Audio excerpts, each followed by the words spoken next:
하나님 말씀 보겠습니다. 하나님 말씀은 마태복음 7장입니다.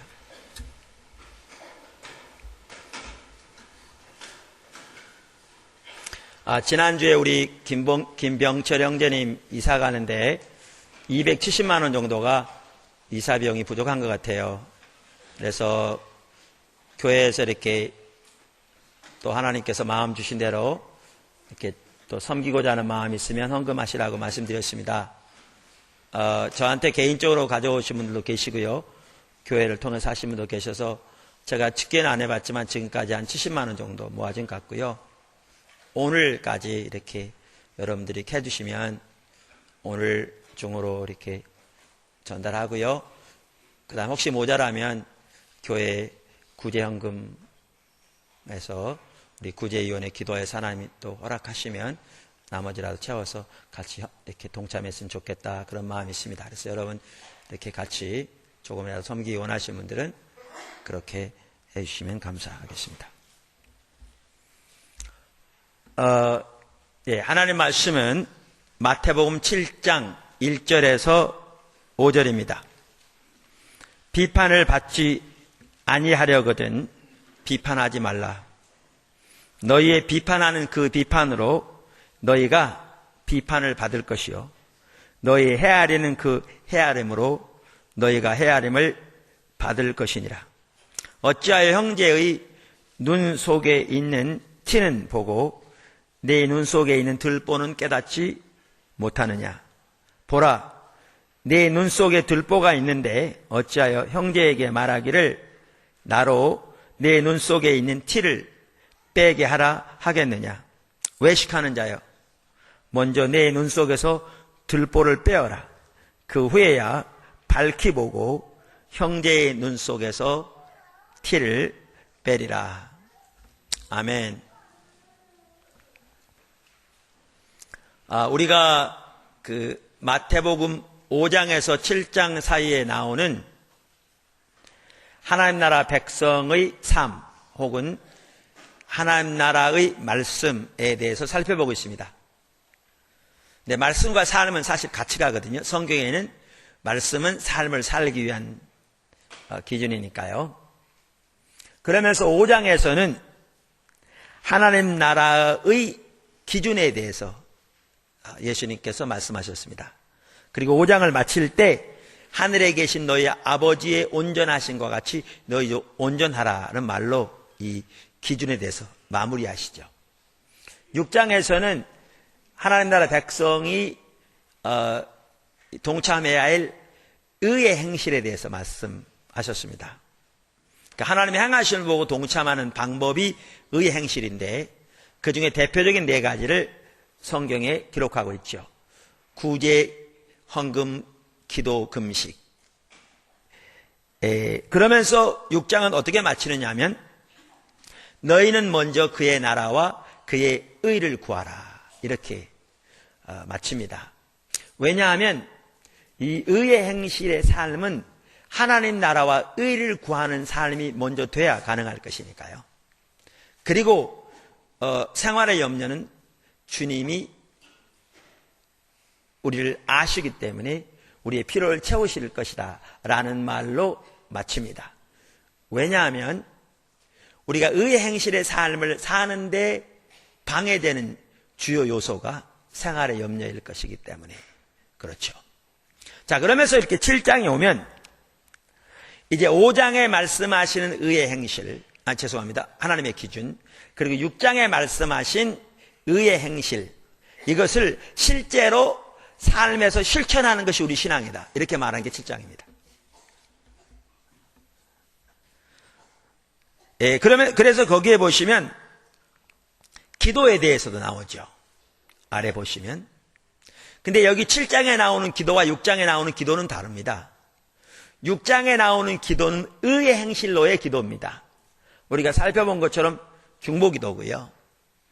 그 다음에 7장에 나오는 구하고 찾고 두드리는 기도는 하나님의 말씀하신 그 기준, 또 하나님의 말씀하신 의의 행실, 우리가 거기에 이르려면 우리 자원으로 안 되거든요.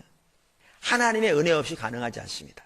그러니까 그 곳에 서도록 하나님의 은혜를 지속적으로 구하고 두드리고 찾는 그 기도를 말합니다. 그렇게 볼 때에 역대하 7장 14절인가요? 하나님의 이름을 일컫는 하나님의 백성이 스스로 겸비하고 기도하고 하나님의 얼굴을 구하고 그 악한 길에서 떠나면 하나님께서 하늘에서 듣고 그 죄를 사하며 그 땅을 고치시겠다고 했는데, 그때 말한 기도하고와 정확하게 같은 기도를 말합니다. 그리고 7장에 보면 좁은 길로 들어가라. 이것은 그 삶을 살아야 실제로 하나님 나라 백성의 삶을 사는 게 가능할 것이니까요. 그리고 계속해서 이제 말씀하기를 참다운 신앙과 가짜 신앙은 삶으로 구분된다. 그래서 참다운 선지자와 거짓 선지자도 삶을 통해 구분되고, 그래서 나무는 열매를 보고 안다 이렇게 말씀하시고, 진정한 제자도 마찬가지고, 그 다음에 하나님의 말씀을 듣고 행하는 자는 반석 위에 집을 지은 자와 같고, 행치 않은 자는 모래 위에 지은 집을 짓는 것과 같다 이렇게 말씀하심으로써 이 7장 전체는 이제 우리 신앙은 하나님의 기준을 삶에서 사는 것이다 라는 부분을 말씀하고 있습니다. 그러면서 가장 첫 번째 말씀이 뭐냐면 오늘 살펴볼 비판하지 말라 이 말입니다. 그러니까 어떻게 보면 앞뒤가 안 맞는 것 같아요. 근데 우리가 이미 살펴본 것처럼 마태복음은 참 조직적으로 쓰여졌거든요. 그래서 이 비판하지 말라는 이 말씀은 어떻게 보면 전혀 그러니까 미스핏, 자리가 안 맞는 것 같은데, 실제로는 하나님의 기준을 우리의 삶에서 실천하고 하나님의 그러니까 의의 행실의 삶을 우리의 삶에서 사는 데 있어 핵심적인 요소가 여기 들어있죠. 오늘 이 말씀 속에. 특별히 이 시점에서 포도나무 교회에게 주시는 말씀이라고 저는 확신합니다. 지금 우리들에게 이 말씀이 매우 중요하거든요. 그래서 오늘 이 말씀을 통해서 우리 포도나무 교회 지체인 우리 한 사람 한 사람이 하나님 앞에서 이렇게 합당치 못한 부분 회개하고 하나님의 길로 이렇게 전환함으로 우리의 예배가, 우리의 삶이, 우리 삶 속에 하나님의 임재가, 하나님과의 관계가 더욱 회복되어지고 우리 삶 속에 하나님의 생명이 더욱 흐르게 되는 그러한 축복이 있기를 주님을 축원합니다. 제가 오늘 설교는 좀 더 간단히 준비했어요. 보통 때보다. 왜냐하면 비판하지 말라 이 부분만 하더라도 살펴볼 부분이 많은데, 오늘은 특별히 하나님이 우리에게 하기 원하시는 한 부분에 포커스를 맞춰서 그 전환이 우리 가운데 있었으면 좋겠다 그렇게 생각을 합니다. 첫째, 우리의 목표는 그리스도의 신부가 되는 것입니다. 우리의 목표는 그리스도의 신부가 되는 것입니다. 지난 주간에 제가 필리핀 훈련원 다녀왔는데요. 이번 과목은 영적 리더십이었어요.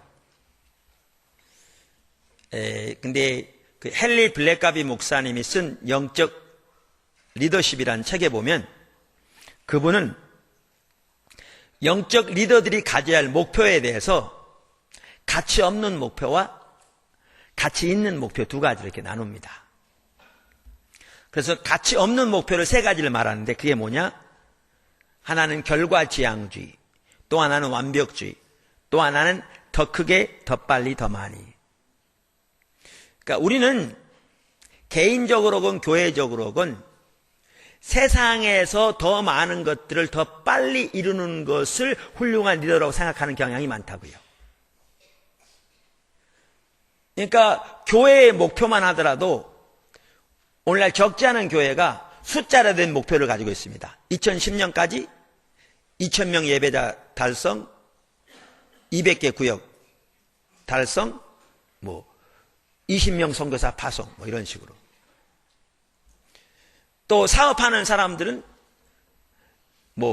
2010년까지 매출액 얼마 달성, 순수익 얼마 달성 등등. 근데 그러한 것들은 올바른 목표가 아니라는 거죠. 예, 하나님의 관점에서는 절대 올바른 목표가 아닙니다. 자, 그러면 올바른 목표가 뭐냐? 그분은 세 가지를 말하죠. 첫째는 사람들을 영적 성숙으로 이끈다. 둘째는 차기 리더를 세운다, 키운다. 셋째는 하나님께 영광을 돌린다. 예, 그래서 그분도 첫 번째 말하는 게 영적 성숙으로 이끈다는 거죠. 이 말은 주님의 형상을 담도록 사람들을 이렇게 양육한다, 세운다, 그 말입니다. 그러니까 오늘 우리가 처해 있는 자리에서 하나님이 그 사람이 있기를 의도한 자리로 이렇게 세운다, 성숙시킨다, 그 말이죠. 그런데 이 목표는 아주 중요한 목표입니다. 사실 이 목표는 예수님께서 말씀하신 우리 모두의 목표입니다. 예수님이 대유임령에서 그렇게 말씀하셨거든요. 그러니까 영어로 The Great Commission, 가장 큰 명령이라고 할 수 있는, 우리 인간으로 말하면 유언과도 같은, 그러니까 물론 예수님 부활하셨기 때문에 의미가 다릅니다만은 그것을 대유임령이라고 그러는데, 마태복음 28장에서 예수님은 이렇게 말씀하셨습니다. 예수께서 나와 일러 가르사대 18절 하늘과 땅의 모든 권세를 내게 주셨으니 그러므로 너희는 가서 모든 족속으로 제자를 삼아 아버지와 아들과 성령의 이름으로 침례를 주고 혹은 세례를 주고, 이 말은 예수 믿게 하라 그 말이죠. 내가 너희에게 분부한 모든 것을 가르쳐 지키게 하라. 볼지어다 내가 세상 끝날까지 너희와 항상 함께 있으리라 하시니라. 아멘. 이 말은 예수님이 11 제자들에게 하신 말씀입니다. 그러니까 가룟 유다를 제외한 11 제자들, 그들에게 뭐라고 말씀하시냐면 너희는 모든 족속으로 가라. 가서 뭐하라? 제자를 삼으라. 근데 어떻게 제자를 삼느냐? 먼저는 아버지와 아들과 성령의 이름으로 침례를 주라. 이 말은 예수 믿게 하라 그 말이죠. 물론 예수를 믿도록 하는 것은 성령님만 할 수 있습니다. 이 말은 우리가 가서 예수님을 전하고 증거하라 그 말이죠. 그 다음에 그들이 예수를 믿을 뿐만 아니라 예수님이 11 제자들에게 가르친 모든 것들을 저들에게도 가르쳐서 저들로 행하게 하라, 이렇게 말하고 있죠. 이게 대유임령입니다. 그러니까 우리 입장에서 말한다면 우리가 예수를 믿을 뿐만 아니라 하나님이 11 제자들에게 말씀하신 모든 것을 우리가 배워 그대로 행하는 자리에 서야 한다는 거죠. 이게 우리의 목표입니다. 주님의 제자가 되는 것, 다른 말로 하면 그래서 신부가 되는 것. 그리고 이제 우리도 다른 사람들을 그렇게 예수 믿게 할 뿐만 아니라 11 제자처럼 예수님이 11 제자에 가르친 모든 것들을 가르쳐 지키게 하는 것이 우리의 목표죠. 예수님 명령하신 가장 큰 명령입니다. 얼마 전에도 나눴는데요. 미국에 가면 윌로우 크릭 커뮤니티 처치라고 있습니다. 빌 헤이블스 목사님이 담임 목사님이신데요. 그분이 개척해서 세운 교회죠. 시카고에 있습니다.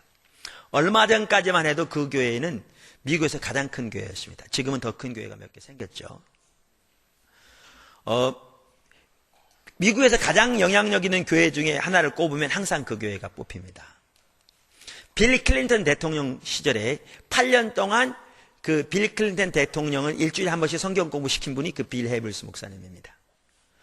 제가 들은 얘기입니다만 아마 그 분한테 직접 들었는지 하버드 MBA 코스에 가면 유수 회사들의 케이스 스터디가 다 있는데 교회로서는 유일하게 들어있는 교회가 그 교회랍니다. 제가 그분 설교 딱 한 번 들었습니다. 어느 세미나에 갔다가 강사로 1시간 그분 왔는데 아마 그때 그분한테 들은 것 같아요. 한 번은 이렇게 실내체육관 스테디움을 빌려서 이렇게 온 성도들이 모이는 시간이 있었는데 촛불을 하나씩 다 줬답니다. 그리고 나서 순서 중에 하나가 뭐냐면 불을 다 끄고 그 윌로우 크릭 커뮤니티 처치를 통해서 처음으로 예수님을 믿게 된 사람은 그 촛불에다가, 그 초에다가 불을 켜라고 그랬답니다. 그랬더니 여기저기서 불이 켜지는데 그 실내 체육관 전체에 불이 가득하더라 합니다. 너무너무 감동적인 순간이었다고 그러더라고요. 그러니까 교회가 이렇게 성장할 뿐만 아니라 다른 데서 옮겨와서 온 성도들이 주축도 아니고 그렇게 한 성도 없진 않지만 어떻게 보면 많은 사람들이 그 교회를 통해서 처음으로 예수를 믿게 되는 그렇게 세워진 교회. 그러니까 우리의 관점에서 보면 너무너무 훌륭한 교회죠. 그래서 사실 오늘날 많은 목회자들이 그 교회에 이렇게 배우러 또 견학하러 갑니다. 오늘날도. 근데 제가 신문에서 보니까요. 몇 년 전에 그 교회에서 그 교회를 자체적으로 평가하는 연구를 했습니다. 우리도 그런 게 필요한 것 같아요. 지금 포도나무 교회도 이제 14주년 됐는데 내년쯤에는 그걸 한번 해야 되나 봐요. 연구를 했어요. 교회 내에서 자체적으로 분석한 거죠. 근데 결론이 뭐였느냐? 우리는 실패했다는 거였습니다. 아니 그렇게 훌륭한 교회가 왜요? 주님의 제자를 만드는 데 실패했다는 거죠. 예수님의 명령을 수행하는 데 실패했다는 겁니다. 그러니까 예수 믿고 지옥 가지 말고 천국 가세요 라고 전해서 천국 가는 하나님의 백성은 만들었을지 모르지만 예수님께서 대인령에서 명령하신 것처럼 주님의 제자, 주님의 신부를 만드는 데는 실패했다는 겁니다.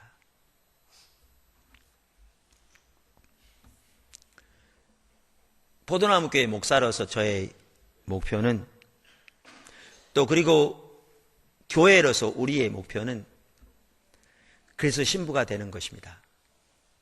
그리고 그리스도 신부를 준비시키는 것입니다.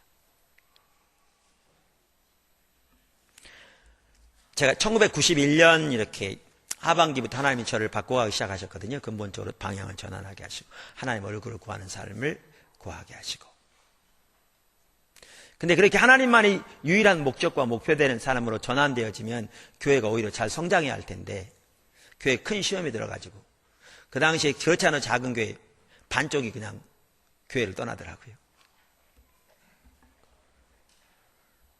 그래서 너무너무 힘들었는데 연말에 91년 12월 31일 같아요. 지금 돌이켜보니까. 그 청년 중에 한 명이 성도 중에 한 명, 첫 번째 교회를 개척할 때입니다. 포도나무 교회 두 번째 교회고요. 기도원 가는데 따라가자고 그러더라고요. 근데 저는 기도원 갈 마음도 없었어요. 근데 뭐 성도가 기도원 가는데 같이 가자는데 못 가. 당신 혼자 가. 뭐 그러겠어요? 따라갔죠. 아까 말씀드린 대로 기도할 마음도 없어요. 너무나 힘든 상황이라. 근데 가서 그 기도원 원장 목사님이 설교하는 설교를 12월 31일 저녁하고 1월 1일 오전에 들었나 봐요. 딱 두 번 들었는데 제 눈에 뭐가 보이냐면 그분 눈에는, 그러니까 그분에는 주님이 만약에 그분에 오셔서 야 누구누구 목사야. 내가 네 교회 어떻게 되게 해주랴. 그러니까 우리 교회가 아니죠. 근데 일반적으로 말하듯이. 그렇게 말하면 예 주님 이렇게요. 이게 딱 있더라고요. 저는 지금도 그게 뭔지 말할 수 있어요. 제가 두 번 설교 들었는데. 그러니까 그분은 책을 써도 거기에서 썼고요. 그리고 그게 사람들에게 많이 어필될 내용이었어요. 그러니까 그 당시 교회가 잘하고 있었어요. 근데 이게 딱 보이니까 내 모습이 보이더라고요. 근데 내겐 그게 없는 거예요. 당연히 복음적으로 설교했죠. 뭐 창세기 설교도 하고 요한복음의 설교도 하고. 근데 주님이 만약에 제게 말씀하시기를 여주봉 목사야 내가 네 교회 어떻게 되게 해주랴. 내 교회가 아니고 말씀드린 대로. 그러면 예 주님 이렇게요. 이게 전혀 없더라고요. 그러니까 상대방의 그게 보이니까 내 모습이 보인 거예요. 그래서 그게 보이니까요. 이거는 제 기도라기보다는 거의 반사적으로 혹은 푸념식으로 반사적인 행동 반 푸념 반 내 속에서 뭐라고 튀어나오냐면 주님 저는 어떻게 교회를 인도할까요? 이렇게 튀어나오더라고요. 저는 주님이 그 기도에 응답하시라는 꿈에도 생각을 했어요. 근데 주님은 제가 마치 그 말하기를 기다렸다는 식으로 그 말이 떨어지자마자 제 마음속에 또렷하게 이렇게 말씀하시더라고요. 너는 내 신부를 준비시키라. 제가 나중에 그 말이 회복된 교회가 그리스도의 신부임을 알게 됐어요. 근데 그것은요, 예수님이 말씀하신 목표예요.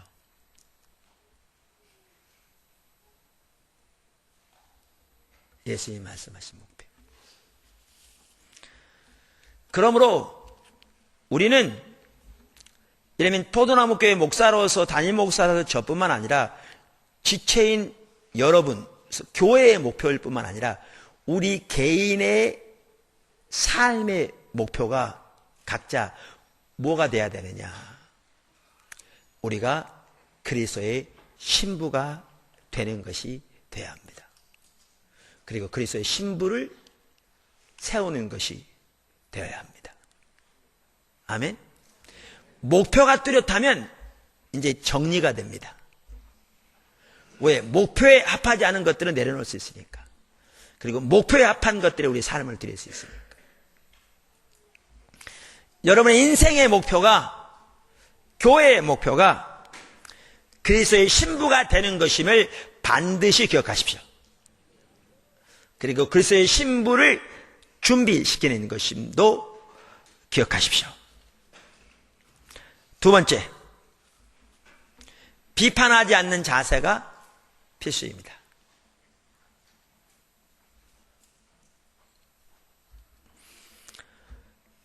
그러니까 서론에서 말씀드린 대로 마태복음 7장 전체가 하나님 나라의 진리가 삶으로 나타나야 한다는 것을 강조하고 있습니다.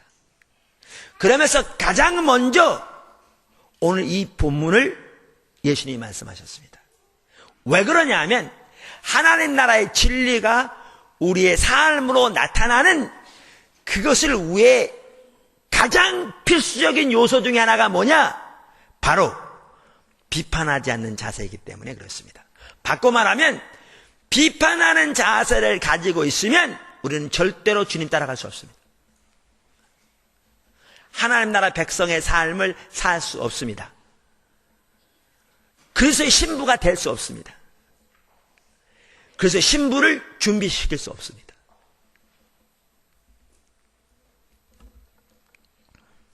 자, 그러면 그 부분 하나하나 살펴보겠습니다. 작은 첫 번째, 큰 두 번째 아래 작은 첫 번째입니다. 비판은 거짓 신앙 체계의 열매입니다. 비판은 거짓 신앙 체계의 열매입니다. 거짓 신앙 체계는 우리가 수없이 많이 살펴본 대로 신앙에 대한 왜곡된 이해입니다. 교리는 정통일지 몰라도 신앙을 잘못 이해하고 있는 겁니다. 가짜입니다. 그러니까 그 거짓 신앙 체계는 참다운 열매가 맺힐 수 없습니다. 가짜이기 때문에. 그리고 거짓 신앙 체계의 배후에는 사단이 있습니다. 거짓 신앙 체계는 율법주의, 기복주의, 인본주의로 대변되어집니다. 그 세 개가 삼일체처럼 결탁되어 있습니다. 그런데 거짓 신앙 체계 혹은 율법주의의 전형적인 열매 중에 하나가 뭐냐? 비판입니다. 비판입니다. 다시 말해서, 그러니까 이게 지금 이건 난인데요. 이게 사과나무라고 그러면 사과가 열리잖아요. 그러니까 열매를 보면 나무를 알 수 있잖아요. 이런 것처럼 비판하는 자세의 열매가 나타나면 그것은 그 사람이 지금 거짓 신앙 체계에 빠져 있다는 확실한 증거입니다. 확실한 증거입니다.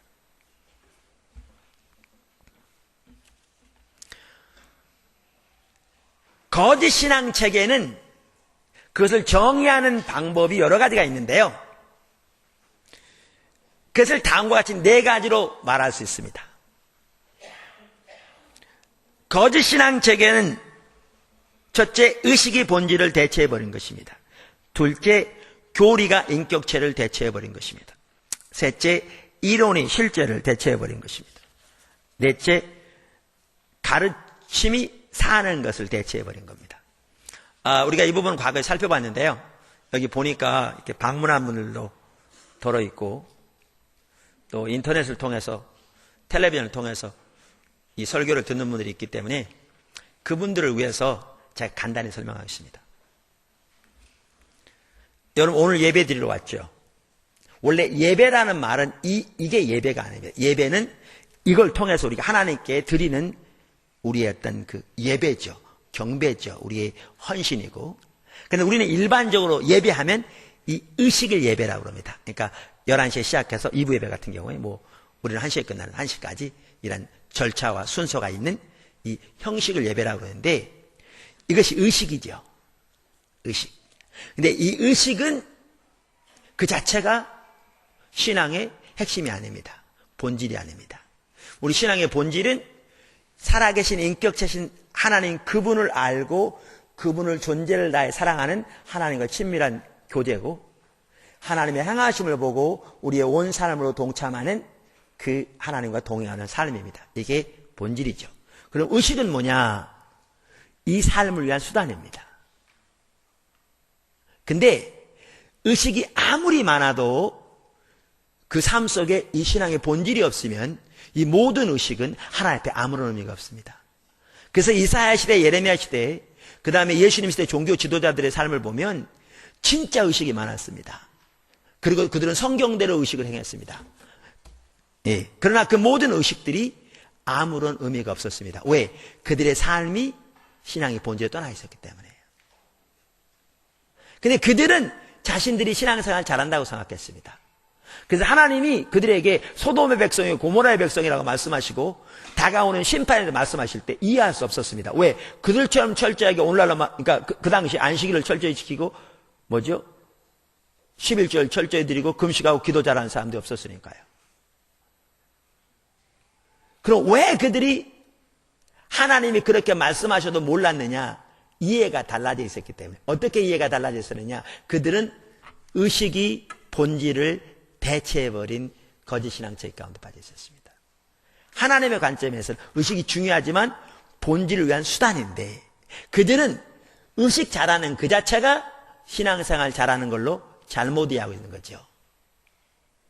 잘못 이해하고 있는 거죠. 그게 가짜입니다. 똑같은 거를 다른 말로 표현하는 게 뭐냐 하면 교리가 인격체를 대체해버린 겁니다.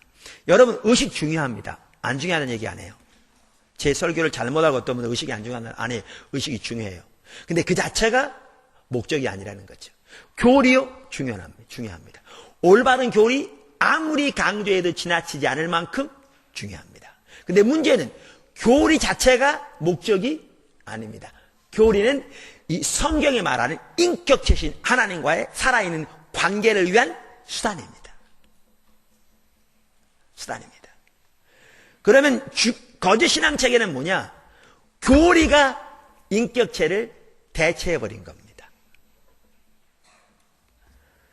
이것을 마틴 로이드 존스 목사님은 죽은 정통주의라고 말합니다.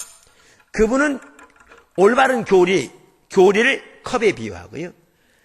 이 성경이 말하는 살아계신 하나님 그분을 개인적으로 알고 그분의 영광을 보고 그분과의 친밀한 교제를 갖는 것을 우유에 비교합니다.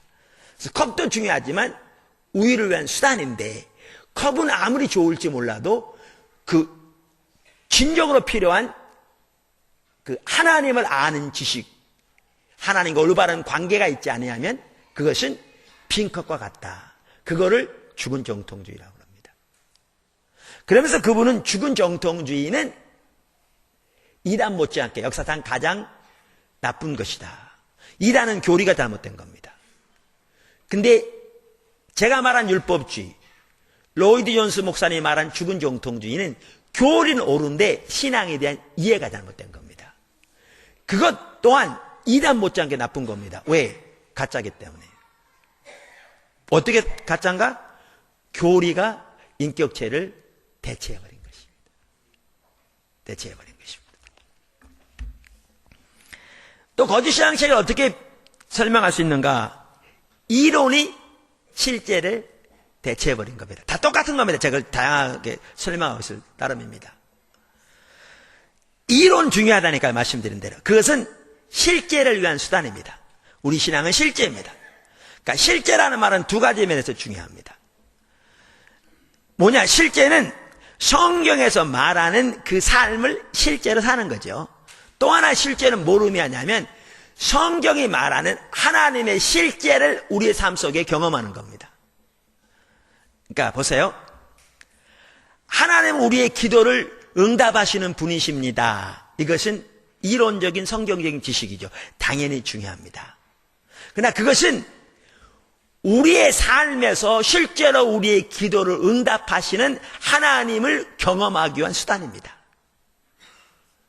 근데 오늘날 너무나 많은 하나님의 백성들의 삶 속에, 교회의 삶 속에 하나님은 우리의 기도를 응답하신 분입니다 등등 성경에서 하나님에 관한 교리는 그대로 다 믿고 받아들이는데 그러한 하나님의 실제는 우리에게 철저하게 고갈되어 있는 경우가 너무너무 많습니다. 이게 왜 그러는가? 거짓 신앙책에 빠져 있어서 그렇습니다. 이론이 실제를 대체해버린. 실제를 대체해버린. 그 다음에 또 거짓 신앙 체계를 뭐라고 말할 수 있다고 그랬어요? 제가 마지막으로 가르침이 삶을 대체해버리는 것이다.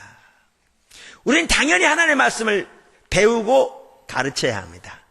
근데 하나님 나라의 말씀은 그대로 살기 위한 수단입니다. 그런데 가르치기는 하되 그대로 살지 않는 것이 뭐냐?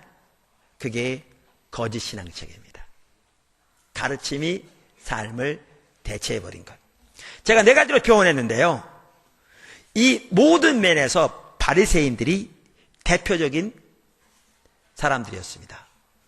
말씀드린 대로 여러분 의식, 그 다음에 교리, 이론, 가르침 다 중요하다고 그랬습니다. 이 방면에 있어서 바리새인들보다 더 뛰어난 사람이 없었습니다. 의식만 하더라도 바리새인보다 뛰어난 사람이 없었어요.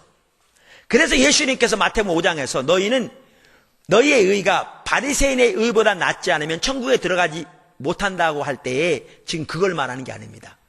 의식, 가르침, 교리, 이론, 바리새인들보다 더 뛰어난 사람들이 없었습니다. 그러면 보십시오. 그들은 그렇게 뛰어났음에도 불구하고 뭐가 없었느냐? 바로 하나님과의 친밀한 교제, 하나님을 아는 것, 하나님의 실제, 삶이 없었습니다.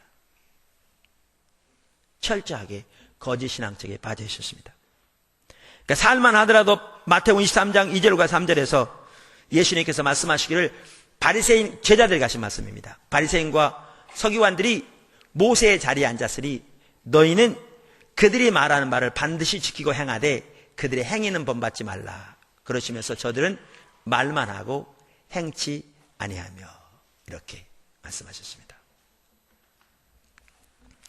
이처럼 거짓 신앙 체계는 의식의 본질을, 교리가 인격체를, 이론의 실제를, 가르침이 삶을 대체해버린 것입니다. 자, 그런데 우리가 이렇게 거짓 신앙 체계에 빠져 있으면 나타나는 열매가 뭐냐? 비판하는 겁니다. 사과나무에 반드시 사과 열매가 맺히듯이 우리가 거짓 신앙 체계에 빠져 있으면 우리에게 맺혀지는 열매가 뭐냐? 그중 하나가 비판하는 것입니다. 그래서 우리에게 비판하는 자세가 있을 때 우리가 거짓 신앙 체계에 확실하게 빠져 있다는 사실을 알게 되는 것이죠. 여러분 오늘 본문을 보더라도요. 비판하는 자를 외식하는 자라고 말씀하셨어요. 그렇죠? 그래서 오늘 본문 5절을 보시면 이렇게 말하죠. 외식하는 자요.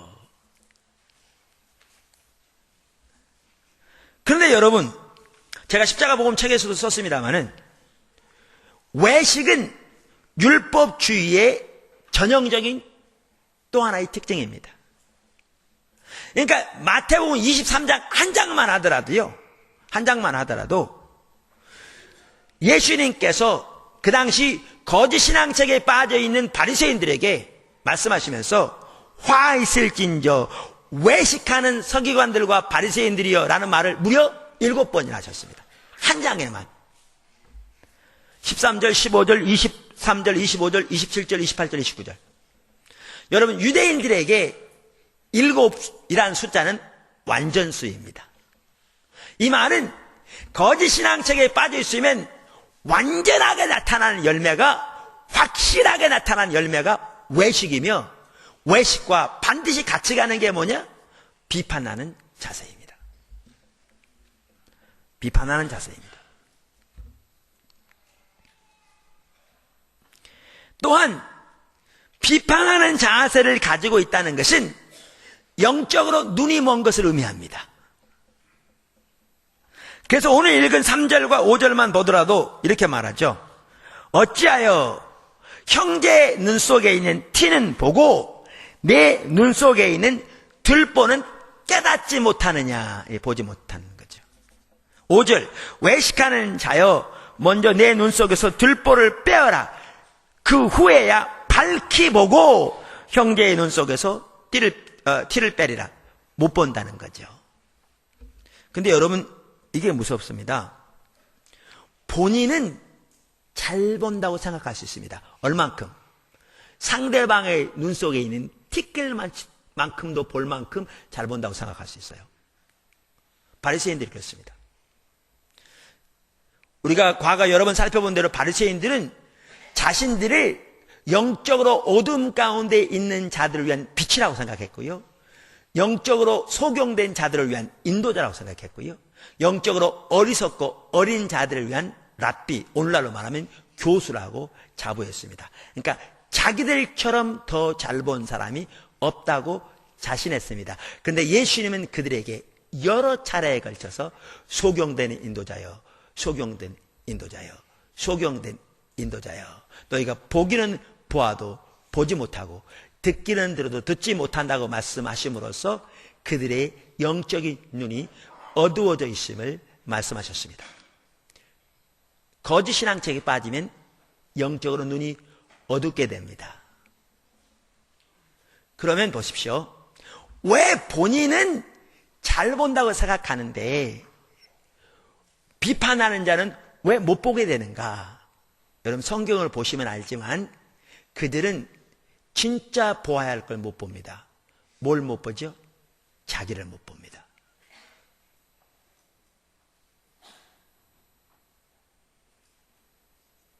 진짜 보아야 할 것을 못 본다니까요.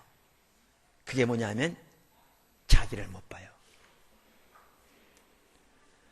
그러니까 상대의 눈에 있는 티는 보는데 자기의 눈 속에 있는 들보를 못 본다고요. 여러분, 우리가 하나님과 동행하는 삶을 살려면 아주 중요한 게 있어요. 그 모두가 다 영적인 분별력과 관련되는데요. 그게 뭐냐면 하나님과 동행하는 삶을 살고 하나님을 알고 하나님의 행하심을 보고 동참하는 삶을 살려면 우리는 반드시 뭐가 보여지냐면 하나님의 기준이 보여져야 합니다.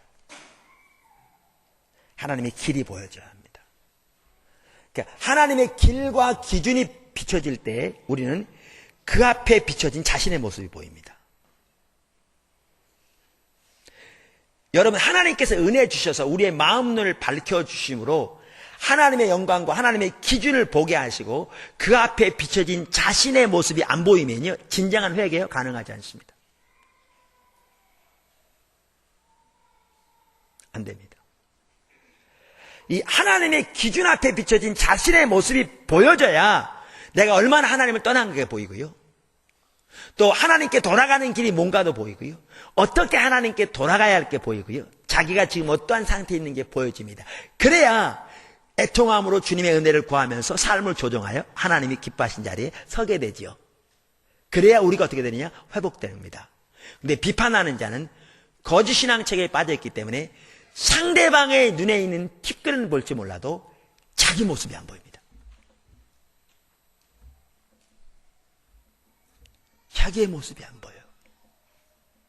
그러니까 변화될 수 없습니다. 그러니까 주님을 따라갈 수 없습니다. 주님이 기뻐하시는 주와 동행하는 삶을 살 수가 없습니다. 그만큼 무섭습니다. 그래서 비판하는 자세에서 돌이키지 않고 영적인 회복이 있을 수 없습니다. 사실 하나님께서 지금 오늘 포도나무 교회 이 부분을 이렇게 살펴보기, 그러니까 이걸 통해서 우리를 살펴보기 원하시고요. 또 하나는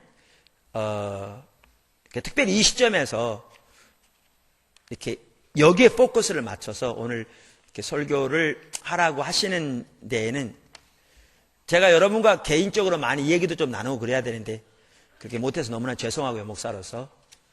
예. 근데 그러진 않을지 몰라도 우리 가운데 적지 않은 이 판단하는 자세가 있는 것 같아요.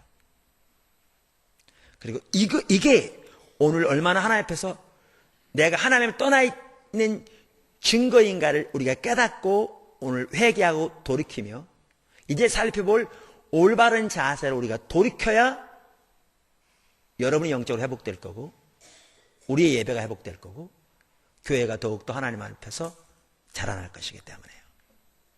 그래서 이 부분을 꼭 다루시기를 원하시는 것 같아요. 사실 비판하는 자세가 무서운 겁니다. 왜냐하면 비판하는 자세란 말은 뭐냐 하면요, 아까 말씀드린 대로 거짓 신앙책에 빠지는 열매라고 그랬잖아요. 그러니까 거짓 신앙책에서도 이론은 셉니다. 거짓 신앙책에서 교리는 셉니다. 거짓 신앙책에서도 의식은 셉니다. 그러니까 그걸 가지고 뭐 하는 겁니까? 상대방을 판단하는 겁니다. 이게 셉니다. 근데 이 거짓 신앙책에서는 올바른 마음의 자세가 없습니다. 왜냐하면 마태복음 5장부터 우리 살펴봤듯이 하나님의 나라 백성으로서 가장 중요한 것 중에 하나가 뭐냐? 자세라고요. 왜? 올바른 자세가 있어야 영적인 분별력이 주어지고 영적인 분별력이 주어져야 하나님을 알 수 있는, 그러니까 실제를 알 수 있는, 본질을 알 수 있게 된다 그 말이죠. 본질을 알 수 있는. 그러니까 중요한 자세 중에 하나가 뭐냐면 앞에 나온 8가지 자세 중에 하나가 긍휼이었죠. 근데 비판하는 자세가 있다는 것은 그 긍휼이 없다는 걸 의미하고요. 또 하나는 실제가 전혀 없다는 걸 의미하고요.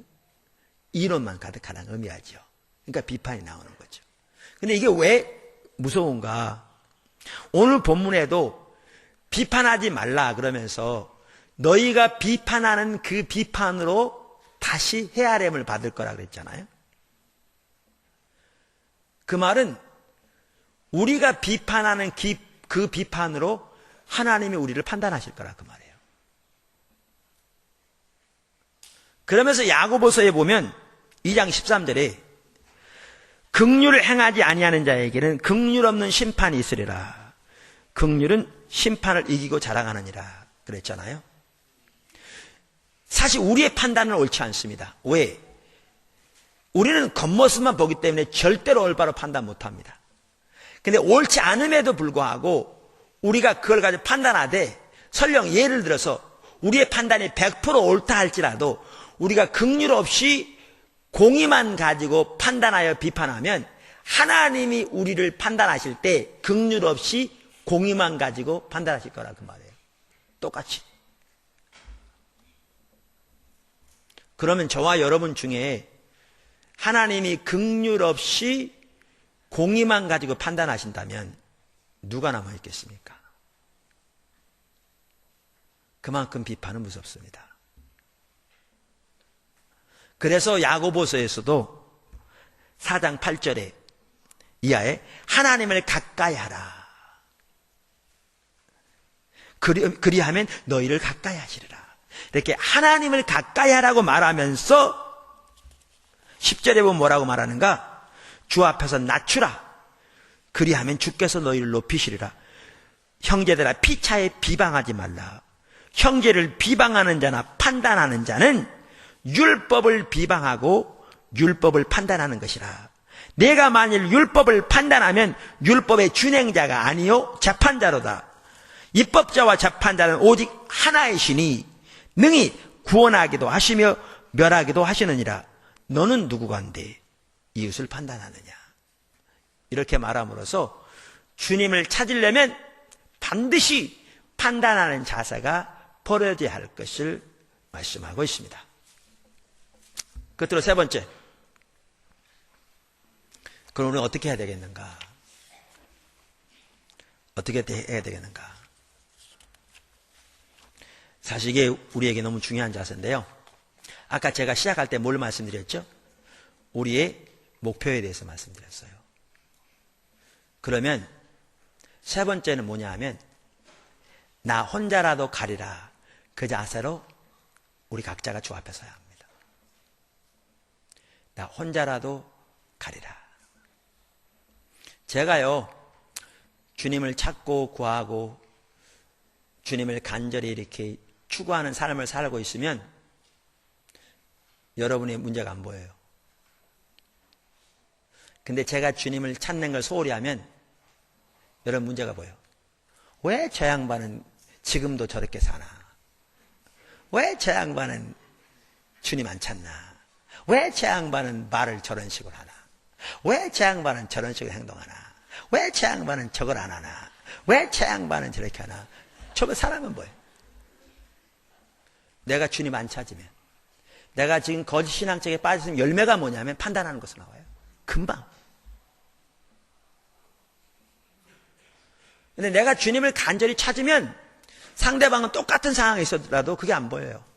안 보이는 게 눈이 가려진 게 아니라, 그래서 안 보인다는 게 아니라 내 코가 석잔데. 그리고 상대방이 보여도 이런 마음이 들어요. 아니, 우리 중에 완벽한 사람 누가 있나? 저 양반이 그러니까 목사가 필요한 거지. 그러니까 내가 목사가 그분 부족한 것을 도와주는 게 내 할 일이지. 이렇게 보여요. 근데 내가 주님 안 찾으면 아까도 말한 대로 판단하는 자세가 되지.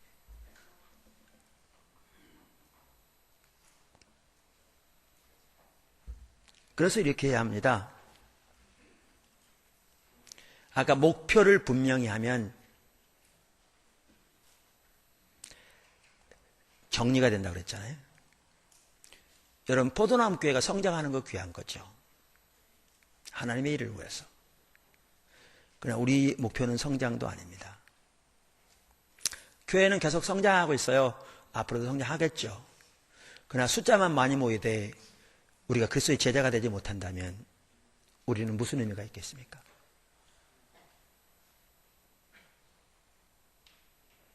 신문에 나서 포도나무 교회가 큰 교회로 성장했다고 신문에 난들 무슨 의미가 있겠습니까? 하나님 앞에서, 그리고 우리의 진정한 삶 속에 아무 의미 없죠. 제 목표는 제가 먼저 주님의 제자가 되는 거고요. 제 목표는 여러분을 마가의 다락방에 있던 120문도처럼 주님의 제자가 되게 하는 겁니다.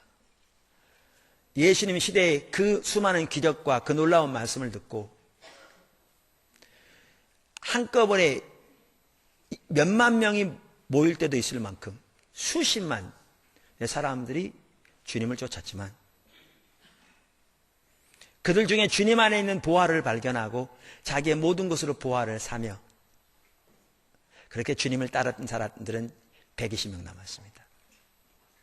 마가의 다락방에. 그런데 예수님은 그 120명을 가지고 세계를 바꾸셨습니다.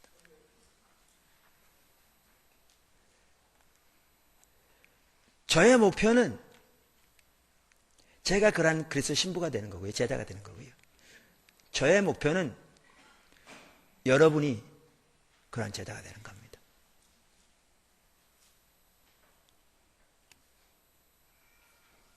이렇게 하면 하나님이 필요하면 교회를 성장시키실 것이고 필요하면 하나님께서 역사하셔서 수많은 영혼들을 구원하도록 우리 길을 인도하실 것이고 그 외의 모든 일들을 이루실 겁니다.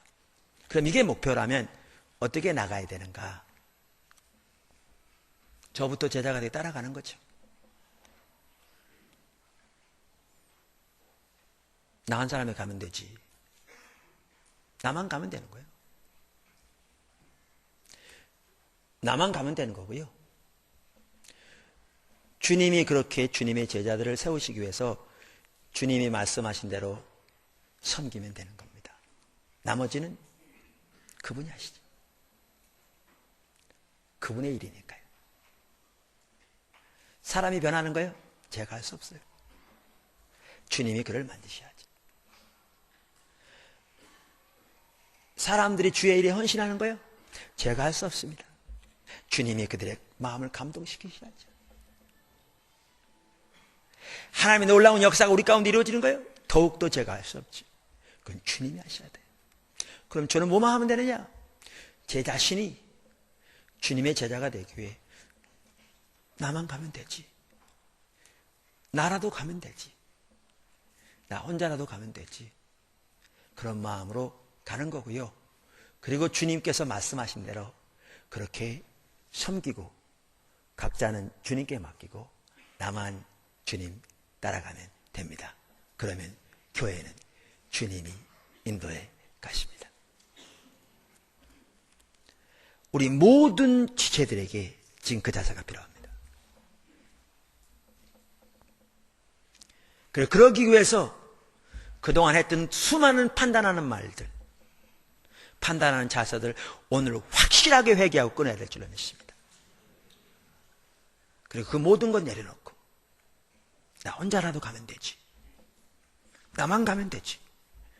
그리고 나를 통해서 주님이 그렇게 사람을 세우시기 원하실 때, 섬기기 원하실 때 주님이 말씀하신 것만 섬기고 그 상대방은 하나님께 맡기고 어차피 하나님이 하셔야 되니까 나는 주님 따라가면 되지. 이 자세를 가지고 오늘 주 앞에 서게 되기를 주님의 이름으로 축원합니다. 한 가지 말씀드리고 마치겠습니다. 제가 광고 시간에 하려고 그랬는데요. 적당한 기회가 없었어요. 제가 최근에 우리 찬양팀들과 관련해서 하나님께서 계속 이렇게 예배 시간에 말씀하신 부분이, 말씀하려고 하시는 부분이 뭔가가 있어서 고민했다는 얘기들을 나눴었죠. 예배와 관련해서. 찬양팀에 관련한 게 아니라. 그러면서 오늘 아침에 이렇게 일부 예배를 드리면서 그걸 보이시는 것 같더라고요. 그 2주 전인가요? 어느 분을 우리가 외부에 초청해가지고 이렇게 여러 가지 하나님의 행하심 나눈 적 있잖아요.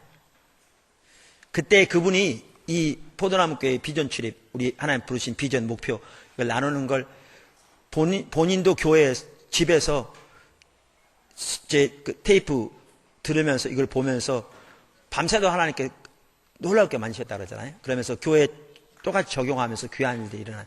그러면서 몇 년 전에 걸 보니까 우리 목표 중에 하나가 회복된 교회의 모델 제시라고 써 있는데 요즘은 그게 바뀌고 회복된 교회로 세워짐이라고 써 있더라. 자기는 처음 게 좋던데 왜 빠졌냐고 그렇게 물었잖아요. 혹시 와보시면 돼요. 제가 왜 바꾼 줄 아세요? 모델 제시 그러니까 우리가 교만해지더라고요. 우리가 모델을 제시하는 사람처럼. 우리는 모델을 제시하는 사람이 아니고요. 내가 먼저 주님의 신부가 돼야 되죠.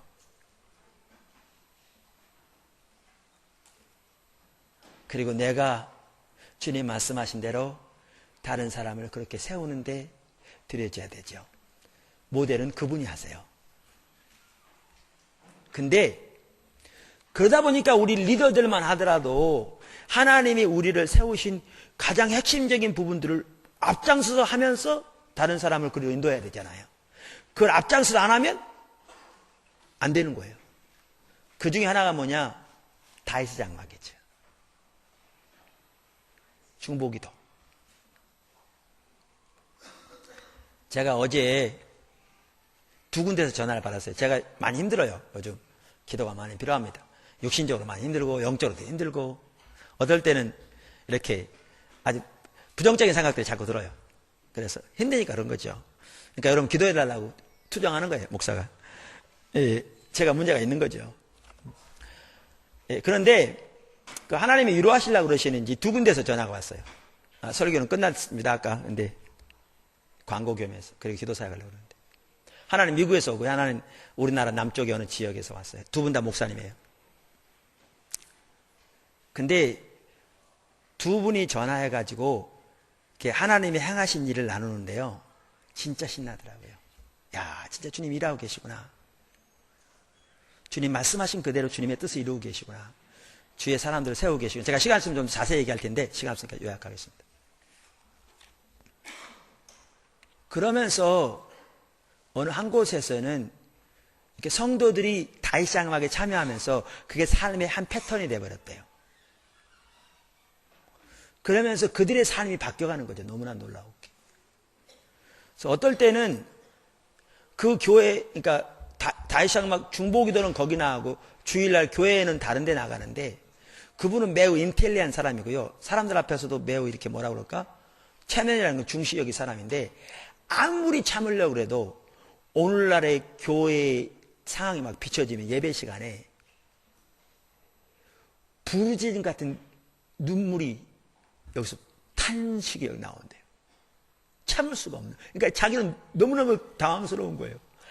아무리 절제를 하려고 노력하고 힘써도 우리가 얼마나 하나님을 떠나 있으며 우리의 예배가 얼마나 모양뿐이며 하나님을 구하지 않으며 우리의 신앙이 얼마나 인본주의적인 거가 막 보여지니까 이 속에서 탄식하는 기도가 나오는데 자기도 건들 수가 없는.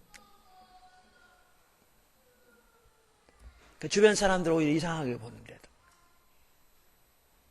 그러면서 그들의 삶 속에 하나님 놀라우게 운행해 가시고 주변에도 일하고 계시고 귀한 일을 하시더라고요. 너무 감사했어요. 근데 하나님께서 보도나무교회, 세물교회, 선교회 우리 하나님의 목표들을 주셨는데 우리들이 먼저 거기 안 가면 다른 사람은 그리 인도 못 하잖아요. 예배 인도자건 월크스 리더건. 그래서요 앞으로는 이렇게 하려고 합니다. 제 결심이 바뀌지 않도록 여러분 기도해 주시고요. 제가 교회를 걸고 그렇게 하려고 합니다. 맨날 걸어왔으니까 뭐 저는 거는 데는 아주 이력이 난 사람이니까. 그게 뭐냐 하면 월크스 리더든지 인턴 리더든지 각 부서의 부서장이든지 각 위원회 위원장이든지 그건 제가 다 명하죠. 남녀 전도회 회장은 각 부서에서 뽑습니다. 그런데 남녀 전도회 회장까지 모두 일주에 최소한 다윗상막 3회 이상 참여하지 않은 사람은 안 시키려고 합니다. 자신이 먼저 제자로 주님 찾는 자리에 안 가면 우리는 뭐만 하게 될 텐데요. 자기 경험과 생각만 가지고 사람들을 인도할 텐데요. 근데 그렇게 해서 교회가 성장한들 하나님의 교회를 포도나무 교회를 세우신 목적은 완전히 상실되고 말 텐데요. 그럼 우리는 실패한 건데요. 사실 여태까지 오도록 숫자적으로 교회가 더 많이 성장할 수 있는 기회가 많이 있었습니다. 여러분 제가 이렇게 설교하면서도요. 어떨 때는 방문한 분이 많아요. 근데 그분들이 기대하는 예배 형식, 그분들이 기대하는 설교가 아니기 때문에 방문하고 그 다음부터 수없이 또 빠져나가는 거 제가 눈에 뻔히 보입니다. 근데 제가 그분들 붙잡으려고 하나님이 우리를 부르신 부르심을 소홀히 할 수 없어요. 우리의 목표를 바꿀 수 없다고요. 그래서 어떤 리더들이건 리더들은 다윗상막 3회 이상 참여 안 하면 일주에 안 맡기려고 합니다. 일꾼이 부족하면요. 주님이 아시는데요. 기다려야죠.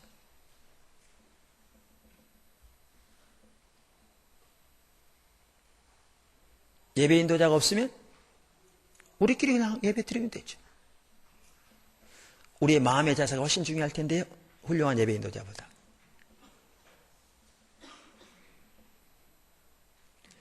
그래서 우리들이 그렇게 나 혼자라도 주님을 이렇게 따라가야지. 그런 마음으로 새롭게 주님을 찾게 되기를 주님을 축원합니다. 아멘. 시간은 다 됐는데요. 잠시라도 하나님 앞에서 기도하면서 각자가 이렇게 회개하고 결단하는 시간이 되었으면 좋겠습니다. 우리 반주자 좀 앞으로 나오시죠. 기도하겠습니다.